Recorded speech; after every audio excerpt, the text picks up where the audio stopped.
I'm going to talk to you about what critical power is and W prime and why we're shifting to this new model. I'm not going to be training tonight because I've got all this talking to do and I'm still coming back from illness. But let's just start off with what we do know.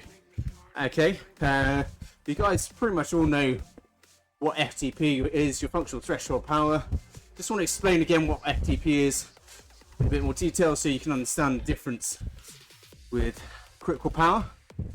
Basically, your FTP is the tipping point at which the intensity of your effort means that your body can no longer consume enough oxygen to buffer or to recycle the buildup of lactate and hydrogen ions that accumulate in your muscles, and that's kind of what leads to fatigue, basically, and that burning sensation, the pain cave. It's also, your FTP is also known as your lactate threshold or your aerobic threshold. All these terms we use interchangeably. Basically, it's a tipping point at which you begin to move towards an anaerobic state, and it's an attempt to pinpoint that kind of metabolic change in the way that you produce energy. In terms of power, it's typically thought of as the average power that you can sustain for a full 60 minutes. How many of you do a full 60-minute test? I would question how many of any of us, if you felt I lump myself in that. But generally we use a ramp test or a 20-minute test and then a simple formula to extrapolate to an estimate of what that 60-minute power would be. Okay, it's a very useful metric, in particular for setting training zones and your trainer on Indivelo. However, it is very one-dimensional, and that's kind of the criticism I've had of it in recent sessions. It basically has kind of two main inputs. You got your aerobic fitness and then kind of your strength or your anaerobic fitness. That helps to bump it up when things get tough. However, what it doesn't do is kind of delineate between the two or kind of analyze the two. And so, yeah, it doesn't indicate how much your aerobic or your anaerobic fitness is contributing to that number. So, for instance, an anaerobically strong athlete will often do better in a ramp test than in a 20-minute test. They won't get the same result for both. It doesn't really give you an understanding of the adaptations that contribute to your changes in fitness. And so for disciplines such as crit racing, e-racing, cyclocross, mountain biking, disciplines that involve a lot of explosive anaerobic energy production, it's not that useful a metric really. It's useful just basically for setting training zones and for setting targets on Indivelo. It's useful for time trialing though in triathlon. But even there, there's such a range in disciplines within triathlon and time trialing and differences in courses.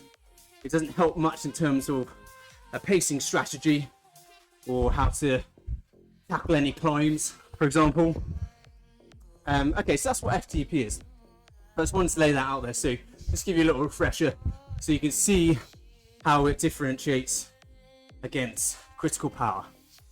So critical power is so useful because it does give you a more rounded picture of the rider's fitness.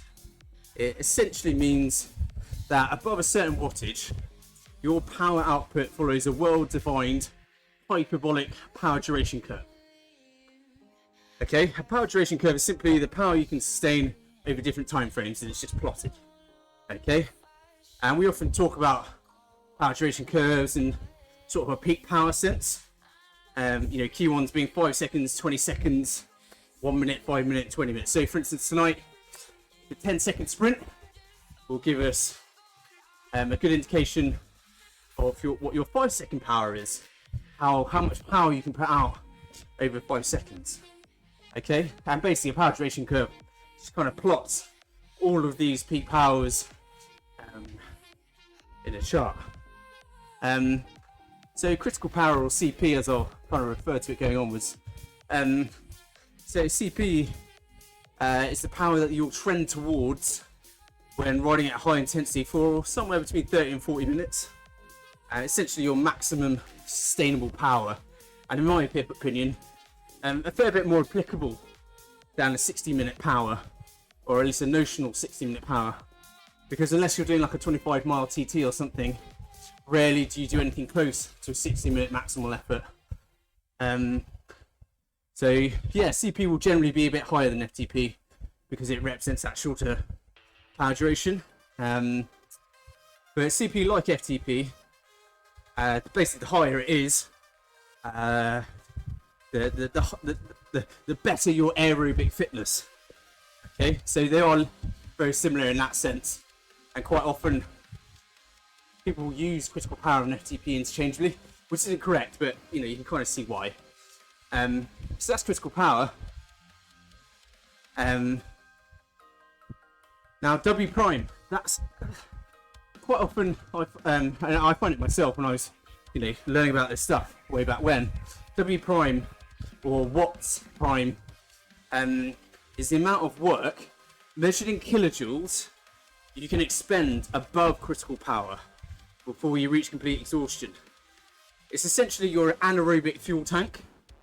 It's often referred to as anaerobic capacity, which, strictly speaking, isn't correct, but again, gives you a sense, excuse me, of like a finite amount of energy you can use above a certain power. And it's a really good metric for understanding someone's capabilities for explosive events like crit racing, cyclocross, mountain biking, etc. So I guess that kind of leads to the question, like, why use these more complex or slightly less intuitive metrics? Well, the ratio between critical power and W prime can give you a good sense of a rider's physiological balance. So a classic example is someone with a team sports background, lots of sprinting, often will have a naturally higher W prime, whereas say like rowers, for example, long steady state efforts, high VO2 max, they tend to have a proportionally higher critical power. So you can kind of see where we're going with this. You can be really aerobically fit and have a high CP, or you can be anaerobically fit, explosive, that real power athlete, and you have a proportionally higher W prime. And really it's just a good way of gauging, because if you're doing certain events and that ratio is on the wrong side, you can be like, oh, okay, I need to, if I'm doing an Ironman, I've got 25 kilojoule W prime, but my CP's 280 or something. I probably need to do some more aerobic fitness and leave the sprints alone for a while. So that's kind of that's a very sort of crude example, but it just gives you an idea how it can be helpful. Yeah, so the main application though is it's really useful for helping to estimate a specific power that you can hold over different durations, and you can build a power duration curve, as I've talked about before, which many of you may be familiar with already with Golden Cheetah. I would have shown screenshots of WKO, which is a piece of software. If you're not familiar, Golden Cheetah is a really cool free piece of software which will calculate your critical power, give you a power duration curve. The downside to it is very manual, okay, and you have to export data manually, etc. Bit of pain. So just one more thing before I pause the talking. So yeah, they're great. It's great. W prime and critical power are great for being able to estimate different power that you can hold over different durations. Just as an example, if your CP is 300 watts and your W prime is 20 kilojoules, you can sustain 400 watts for 200 seconds. Okay, in theory. And this is because 1 watt is equal to 1 joule per second. So let me illustrate this, and this might be something that you want to kind of read. Sort of really big bug goes through the background. Something you might want to read about, or kind of rewatch this video, but I'll just do that maths very, and I know you're not going to take this in, but I'll just go through it anyway. So to work that out, how 400 watts for 200 seconds. So if your CP is 300, your W prime is 20 kilojoules, 400 watts, that target, minus 300 watts, gives you 100 watts, 20,000 kilojoules, sorry, 20,000 joules or 20 kilojoules, divided by 100, equals 200 seconds. Okay. So for me, my CPU is actually around 300 at the moment as I'm rebuilding.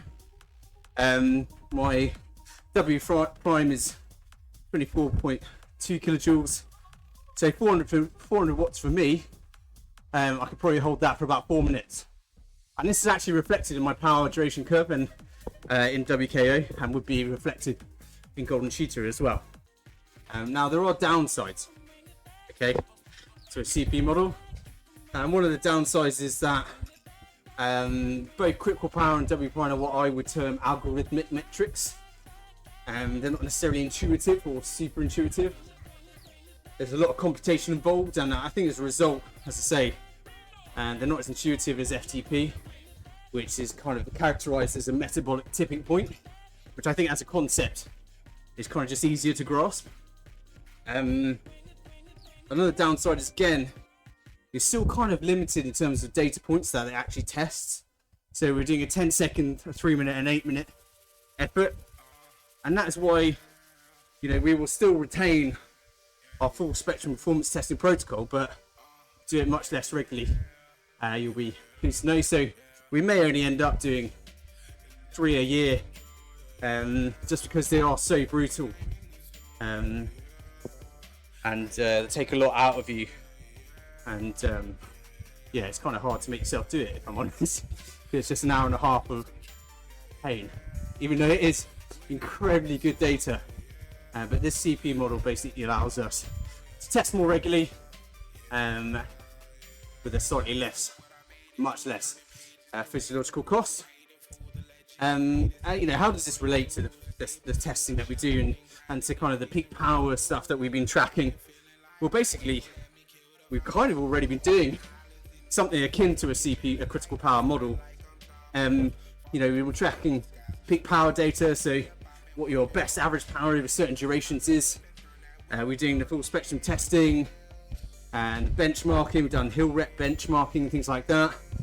And so we've been more focused on getting specific power data for certain scenarios that we can then employ, rather than relying on algorithmic models or hyperbolic curves, etc. Because, well, the body is more complicated than critical power or FTP or whatever metric you want to use. And so, and really kind of testing for either relies on how you're feeling on the day. And that's always a big flaw. So, you know, we're still going to continue doing kind of peak power tests and individual, you know, just dropping little tests within sessions. So, you know, if you're doing some VO2 max work, you might drop in a 3-minute CP test at the beginning. A 3-minute peak power test in the beginning. You know, so just dropping little benchmarking reps within sessions, and just kind of continue to collect directly applicable data in that way, as well as doing the CP testing, and then much less regularly the full spectrum testing. Okay. So you might be thinking, right, okay, it's all very interesting, but like, what is a good critical power? You probably know what FTP you would like to be at, or you know what you would like to boast about to your mates. And I think when it comes to critical power, it's quite easy to gauge what a decent critical power is, because it is roughly, you know, it's proportional. It's going to be relatively proportional to your FTP. So, you know, you can if you know what your FTP is and your CP, yeah, you'd be able to gauge off FTP what a good metric is. So I think that's a pretty easy one. But when it comes to W prime, you may not have any concept of what a factor measured in kilojoules means, you know, in terms of a practical benchmark. So these are some massive generalizations that are stolen from an article of Bike Radar. So like a moderately trained male riding 8 to 10 hours, you're looking at something around 16 to 20 kilojoules. Okay, that'd be a good one. For a well-trained male cyclist, you know, it's 10 hours plus training a week. Low to mid-20s is good. For a moderately trained female, 11 to 15 kilojoules. For a well-trained female, 10 plus hours, 14 to 18 kilojoules. Okay, so those are just some very loose kind of targets, depending on how much time you've got to train, etc., where you are in your training plan, experience level, etc., etc. It's very rough. But in time, I think all this stuff will become assimilated, and you'll have a clearer idea. And of course, we'll talk with all of you, so you understand it all. And then probably the last question you might be thinking, well, I'm sure you've got plenty of questions, but another question you might be thinking is like, why are we bothering with all this critical power and W prime stuff? There might be very lovely metrics, etc. The testing might be less killer, but why are we changing the approach now? You know, FTP, it's been used a long time, alongside the fact that FTP is very one-dimensional and you know, has relatively limited functionality.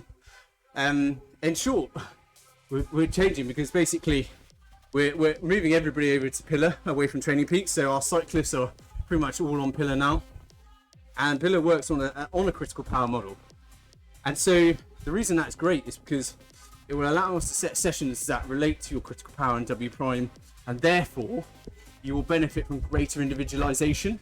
So as I was explaining earlier, when it comes to FTP and setting workouts, I like to think I'm pretty good at it in terms of gauging what percentage of FTP each interval should be for whatever duration to kind of get the best out of you. I think I'm pretty good at it, but to a level, it's kind of arbitrary. It's all, you know, once you get above FTP, it really depends on how well developed someone's anaerobic system is as to really what is the proper level to set an interval for that person. And so the algorithm in Pillar, working off critical power and W prime, it means that we get that level of greater individualization for each session, when an athlete is working above critical power or above threshold, whatever term you want to use. And so, you know, just an example, at the moment, you know, we kind of just had it for the 10-second sprint. You know, that is set according to a percentage of FTP, and so the downside of that is, you know, it's set at about 200%, and so 200% sprint, a 200% of FTP sprint means a very different effort for different people. So, you know, someone that's a crit racer or an e-racer, you know, for them a 200% sprint probably isn't actually that higher power for them. But then for somebody who's a long course triathlete, a 200% of FTP sprint, that is, you know, perhaps pushing the boundaries of is that even possible for that person? Whereas if you shift to a CP model, every workout, every sprint or ever is set to what that person should be able to achieve, and will be able to take them forwards in that energy system. Yeah, and so we can set workouts that are just individualized to an even greater extent, and those targets will reflect kind of your conditioning, whether that's aerobic or anaerobic. And so that's kind of why we're bothering, because yeah, you want every element of your training to be individualized. We do our best, but there's only so many hours in the day, and so leaning on algorithms and things like Pillar, yeah, it just elevates things. So that's why we're shifting.